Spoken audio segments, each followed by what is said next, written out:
está conmigo el presidente nacional de la Confederación Patronal de la República Mexicana, José Medina Mora, a quien le agradezco mucho que esté aquí en el Asalto a la Razón. Sí, pues muy buenas noches, muchas gracias por la invitación. No, hombre, al contrario. Aquí hace un mes o poco más estuvo el dirigente de la Coparmex en la capital del país, Armando Zúñiga. Pero con él no traté algo que me reservé para esta conversación contigo, José. Encantado. La Coparmex entiendo que nació como un sindicato de empresarios muy animados a tener una actuación política en la vida nacional. Y uno de los ejemplos más acabados de ese propósito pues fue Manuel Cloutier, que inclusive llegó a ser candidato a la presidencia de la República. Y yo te pregunto, ¿qué con el empresariado asociado a la Coparmex? Porque me parece más bien como timorato, como que no se animan a darle sentido a ese sindicato empresarial y tener una participación activa en la vida nacional. Sí, yo te diría, Carlos, que las empresas se afilian a la Cámara de acuerdo con su sector y además a Coparmex. Nos afiliamos a las cámaras por lo que hacemos y a Coparmex por lo que somos, empresarios, patrones, y digamos, cada cámara defiende a su sector. En Coparmex defendemos a la empresa y esto pasa por defender al emprendedor y al trabajador, las condiciones que se requieren para que las empresas se puedan desarrollar. Y en ese sentido, por eso tenemos una actuación política. En Coparmex somos altamente políticos, pero totalmente apartidistas. Quiere decir que no estamos a favor de ningún candidato o candidata, ningún partido, pero tampoco estamos en contra de ningún candidato, partido o coalición, y eso nos permite tener diálogo con todos y defender estos principios que permiten el desarrollo de las empresas y el desarrollo del país.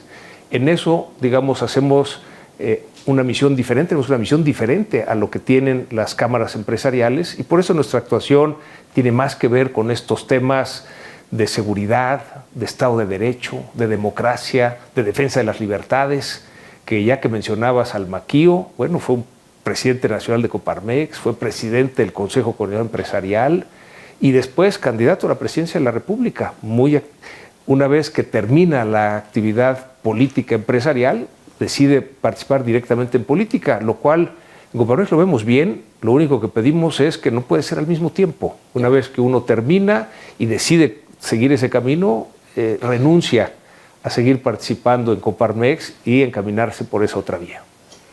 Bueno, en el sentido que lo explica José Medina Mora, entiendo que la Coparmex es una de las, digamos, instituciones de la iniciativa privada pioneras de lo que después fue el Acuerdo por la Paz a que convocaron las distintas agrupaciones eclesiásticas católicas de México, pero con el diagnóstico no estuvo de acuerdo la candidata Claudia Sheinbaum.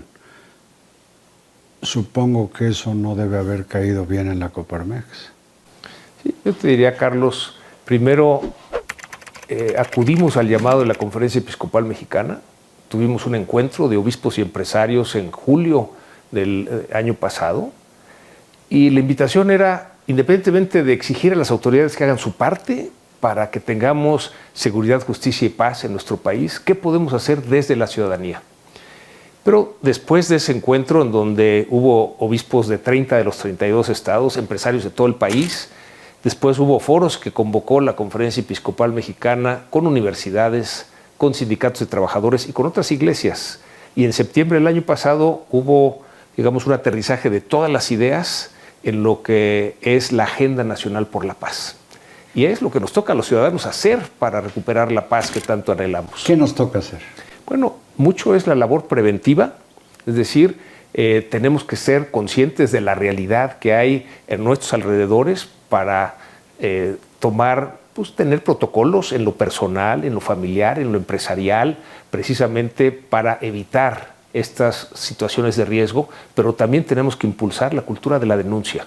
Se denuncian muy poco los delitos y eso impide conocer cuáles son las maneras de operar de estas organizaciones que trabajan al margen de la ley y por lo mismo poder prevenir de mejor manera. Pero también, digamos, educación cívica, también la parte de observatorios ciudadanos de seguridad, que en el complemento con las policías municipales y estatales, el Ejército, la Guardia Nacional, hemos visto que se ha podido dar la vuelta en algunas regiones del país que tenían altos índices de inseguridad y violencia y que a partir de una colaboración entre todos se le ha podido dar la vuelta. ¿Cómo cuántas empresas están afiliadas a la Coparmex? Son 36,000 empresas en todo el país. ¿Que le dan trabajo a cuánta gente? Son alrededor de 5 millones de trabajadores. Estamos, digamos, organizados en centros empresariales, algunos tienen delegaciones y representaciones y esto nos da una cobertura territorial de 105 ciudades de la República, en donde muchas veces son temas nacionales que se replican en todo el país, pero a veces hay un tema local que jalamos a lo nacional precisamente porque es importante para el desarrollo del país, para el desarrollo de las empresas, el retomar esos temas. Bueno, los temas clave de que habla José Medina Mora son seguridad, Estado de Derecho y me llama la atención un tercer tema, energía. ¿Qué quieren decir con estos tres enunciados? Bueno, primero... Desde la seguridad ya sabemos. Y no nada más lo que sabemos nosotros, sino lo que ven del exterior. Porque cuando dialogamos con empresas que quieren venir a invertir a México porque ven la gran oportunidad ante la relocalización o nearshoring, lo primero que nos dicen es que les preocupa el Estado de Derecho. Nos preguntan si invierten en México, si la ley los protege. Nos preguntan si México va a cumplir los tratados de libre comercio que ha firmado. Pero la segunda preocupación es esta creciente inseguridad. Algunas empresas, sobre todo estadounidenses, nos han dicho que en caso de invertir en el país lo harían en la frontera para lidiar solamente con la última milla. Ahí les hemos dicho, bueno, háganle caso a su embajada. La embajada de Estados Unidos emite un reporte por estados. Y es cierto, hay 6 estados de la República que dice que no recomienda visitar o invertir, 7 que recomienda reconsiderar, pero todos los demás dicen los pueden visitar y pueden invertir. Sin embargo, José, entiendo que se invirtieron ya más de 35,000 millones de dólares. ¿Por fin se invierte o no se invierte o qué tipo de inversión es esta? Es inversión real, pero la mayor parte, Carlos, tiene que ver con reinversión de utilidades. O sea, empresas que ya están en nuestro país, que reinvierten las utilidades que no generan. Son nuevas que vienen a instalarse. Solo el 7% son inversiones nuevas. Y lo que hemos encontrado es que hay un potencial de otros 35,000 millones de dólares que podrían llegar al país si arreglamos Estado de Derecho, seguridad y lo que preguntabas hace rato, energía disponible. De la energía. ¿Qué la energía que se produce en México es insuficiente? Es insuficiente. Hemos tenido inversiones desde Juárez, San Luis Potosí, Querétaro hasta Yucatán, que no se han podido llevar a cabo por falta de energía, por un lado, y energía limpia sobre todo. Ya muchas de las nuevas inversiones exigen que haya suficiente energía limpia o no pueden, por sus lineamientos corporativos, venir a invertir si no les podemos ofrecer energía limpia. O sea, habría casi otro tanto de inversión si se dieran esas condiciones. Es correcto. Y esa es inversión extranjera. Pero también hemos notado, Carlos, que hay una disminución de la inversión nacional. Muchas de las empresas mexicanas, nacionales, ante estas limitaciones que se han puesto a invertir, sobre todo en el sector energético, han salido a invertir a otros países. Entonces, no es nada más lo que perdemos de empresas extranjeras que pudieran llegar al país, sino también empresas mexicanas que han ido a invertir a otros países al no recibir, por ejemplo, por parte de la Comisión Reguladora de Energía, la CRE, las autorizaciones para hacer inversiones en generación de energía. Esto me hace pensar en qué condición está México, que forma parte de la OCDE, son 30 y tantos países, y quiere decir que estando ahí México no tiene las condiciones idóneas pues, para realmente despegar. No, sí las tenemos, pero tenemos que trabajar en esas variables. Cuando nos comparamos con el promedio de los países de la OCDE, por ejemplo, en productividad somos solo 30% productivos con respecto al promedio de los países de la OCDE. Ahí, si no avanzamos en productividad, vamos a perder competitividad y entonces estas inversiones se canalizarán a otros países. Estamos en un momento histórico, Carlos. El nearshoring representa de esas oportunidades que pasan una vez cada 100 años, pero que si no hacemos lo que nos corresponde... ¿Por qué no le explicas a la audiencia en qué consiste? Sí, digamos que el gobierno de los Estados Unidos decidió que las inversiones en semiconductores se hagan en Norteamérica, es decir, Estados Unidos, México, Canadá Estados y México. Unidos y Canadá. Exactamente.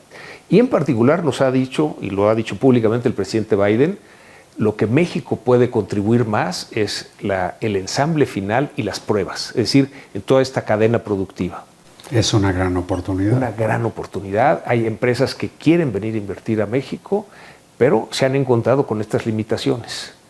Hemos mandado malas señales hacia el exterior cuando, por ejemplo, una vía férrea, Ferrosur, es tomada por la Guardia Nacional, era una concesión, que desde luego el Estado tiene la facultad de terminar anticipadamente una concesión.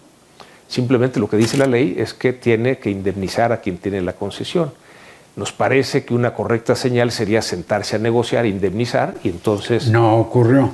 Ocurre primero la toma por la fuerza pública, la Guardia Nacional. Esas son las malas señales que enviamos en cuanto a cumplimiento de la ley, en cumplimiento de Estado de Derecho. Y por eso tenemos que ser muy claros en que en México se respete la ley y si respetemos los tratados de libre comercio. Vamos a hablar también, si te parece, José, de cómo se vive en la cotidianeidad el problema de la violencia, por ejemplo, en el autotransporte de carga y otros problemas como la extorsión que entiendo padecen los afiliados a la Coparmex y los no afiliados. ¿Aguantas aquí? Claro que sí. Muchas gracias, José Medina Mora, muchas gracias a ustedes y hasta mañana.